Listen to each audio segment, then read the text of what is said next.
Okay guys, let's get right into it. I'm going to get into the stock market technical analysis, show you guys what I'm seeing in the charts. Before I do, if you're interested in learning this as a skill set, this is not just a day-by-day thing that you can watch my videos. It helps to have the skills to know what you're looking for in the charts. So if you're interested in that, link in the description below. And then finally, if you're interested in the private member group, where I throw out a bunch of additional trade ideas, I give insights early in the morning. I'm not putting nearly as much out on the public channel as I have in the past. I got a lot of trolls, and I think those trolls need to feel a little bit of pain. So in general, we're going to put more of the stuff out on the private member group. All right, so if you're interested in that, link in the description below on that one. Okay, so let's get into it. TNX, this is our interest rates. Interest rates are pretty much, to me, what this looks like is a parabolic top, kind of a blow-off top in interest rates. They are spiking, just pretty much going straight up. You can see, boom, that's up 2.5% today. Pretty sizable move in the 10-year Treasury. We're pushing almost 4.8%. And again, I don't see any divergences on the daily chart telling me that this is going to stop, but we are kind of going parabolic. So as this continues to go parabolic, expect markets, especially tech, to break down and continue to go lower. I've said that for several weeks now. I said that I thought interest rates were going to spike. I'd expect markets to crash. I'm expecting money to move out of stocks, especially those Magnificent Seven stocks. There's a ton of money piled into there. I'm expecting money to move out of those into bonds. They're going to start buying these treasuries because they're paying a relatively high yield. And then you'll see, as there's demand to buy bonds and it's a risk-off play, you'll see interest rates start to fall. And I think we'll probably break this trend line right here that's been in place since COVID. We'll probably break that trend line and have a correction in interest rates. But this is not going to be a correction that is bullish for stocks. This correction in interest rates is taking place because money is moving out of stocks. So that is going to be, bearish for stocks because there's going to be panic selling and just a wave of selling that comes that then moves into interest rates. So the selling will likely have already taken place by the time we see interest rates starting to drop, or at least a big chunk of it. Okay, so that's my general thesis right now. Whether it plays out, again, nobody really knows what's going to happen. That's just something that I can see in the charts as of right now. So we'll evaluate that. Let's look at the tech stocks, triple Qs, back down at the lows right here. You've got these are August 18th lows. We hit them, kind of undercut them briefly, but recovered, bounced.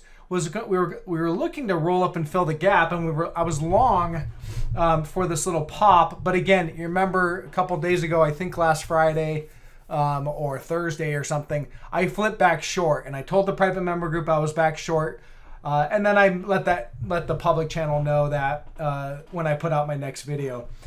Okay, so then we're short as of right now, and you can see we're right back down there, pretty much sitting at support. I don't know if it's going to break today. I think they're probably going to just leave it right here at support. Maybe it breaks, but in general, I think we could break tomorrow.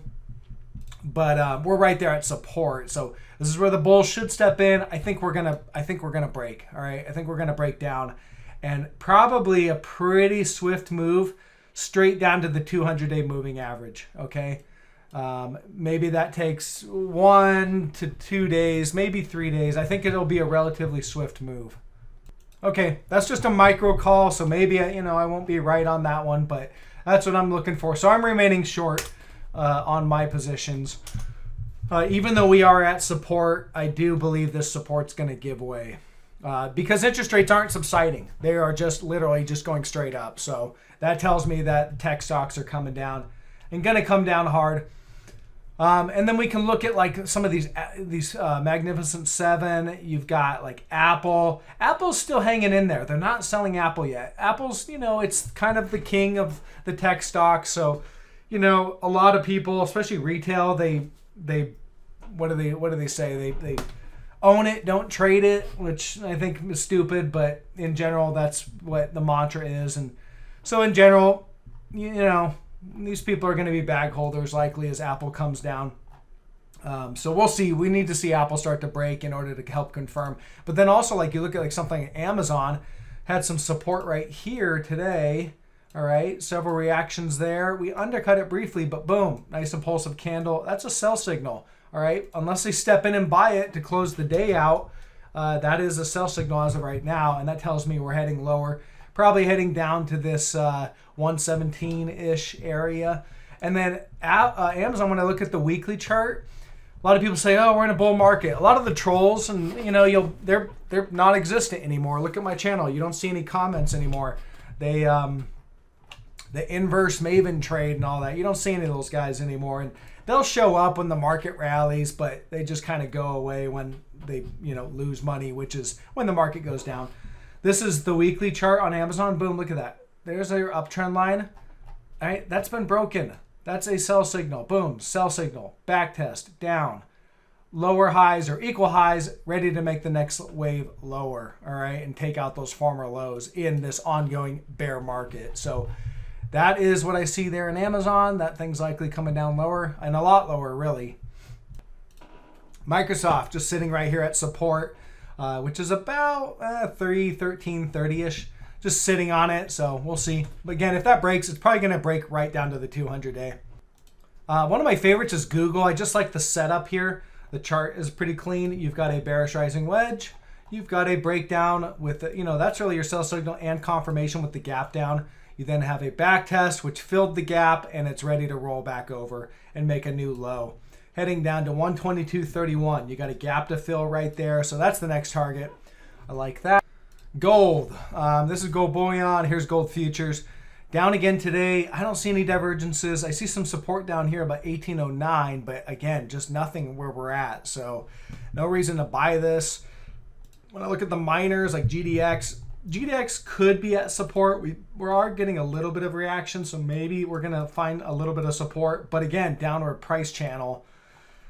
No real divergences, just nothing that's screaming to buy here. And then I look at like the largest miner, Newmont, that had a pretty clean bullish falling wedge. It broke to the downside. Still have bullish divergence on the PPO, but we don't. Look at the RSI. Took that divergence out pretty cleanly now. So that's not really bullish. I don't like this chart. Nothing that I'm looking to buy or go long. This needs to firm up, but yeah, it just looks like lower right now. Wheat still hanging in there. I still like this long, to be honest. Even though we might see tech stocks come down, this still looks decent to me. You've got support. We just hit support a couple days ago, bounced off of that. Still holding kind of this support range right there. And so until that changes, I like it. Bullish divergence still intact. So in general, no real change from yesterday. Semiconductors. This is SOXX. Again, resistance was about at 472.76. You can see there's some that was support, former support. We broke, recovered it, but really just no real impulsive buying. All right, popped above there, ran a bunch of stops, but no impulsive buying. And today rejected back below. This thing's likely going lower. Next area of support is about 445.71. So that's where this is very likely headed, down another 3 to 4%. And that's going to bring stocks like NVIDIA down. I don't see anything that I really want to short yet on NVIDIA. It's still relatively strong. And there's just better charts to short. But it does have big negative divergence here on the RSI and the PPO. So I do think this is very likely heading back down. There's kind of a potential trend line, upward trend line. I think we're probably going to come down and fill this gap. 305.62. Probably head a lot lower, but no real sell signals on this one quite yet. DraftKings. I'm just going to go through some of the stock picks I'm really looking at. DraftKings here. On this one, the biggest thing, when I look at the daily chart, there's a couple patterns I'm really keying in on. One, bearish rising wedge there. Two, you had a gap up here and then a gap down. That's an island cluster top.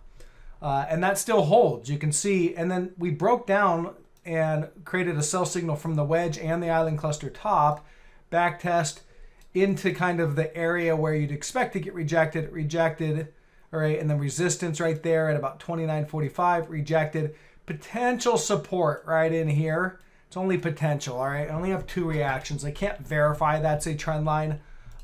Potential support. But if the market's going to break, this thing's going to, especially tech stocks, this thing's breaking too. And if it breaks, I don't see much in the way of support until at least 22.65. I think a pretty quick flush down to there. But then the final target, the projected target based on this bearish rising wedge, is the widest part of the wedge, which is right here. And that is down here at that 17.11. So I like that as my target, all right? And that's where I think we're heading. We've got, from where we're at, there's a lot of, potential profit. It's about a 38% drop down there. Now, it's not going to happen all at once, but it could happen quickly, but it's still going to take days, weeks, maybe a couple months. It's not going to happen all at once. I think they'll probably try to hold the 200 and battle that out for a little while.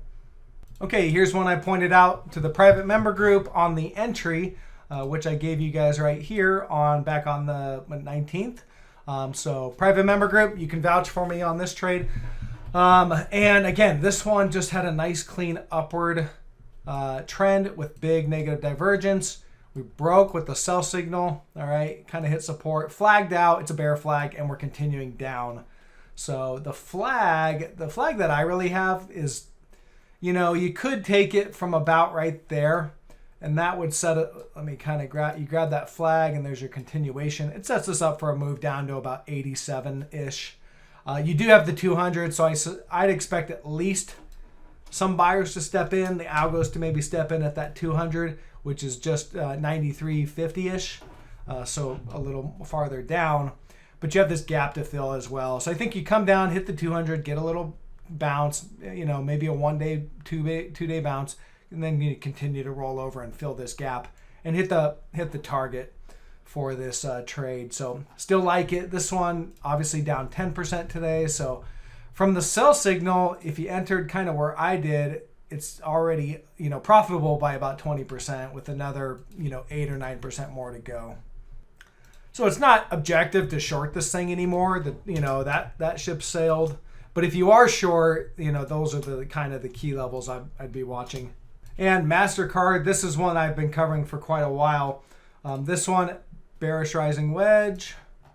All right, we had a sell signal. We kind of rolled down, hit resistance there at 402, and down we go. So next target, 200-day moving average is the likely target. And the widest part of the wedge on this one is really about right there. So that sets us up for a move really all the way down to about 340, okay? Because there's some support. We've got some reaction lows right in there. So 340 is my target for this swing trade.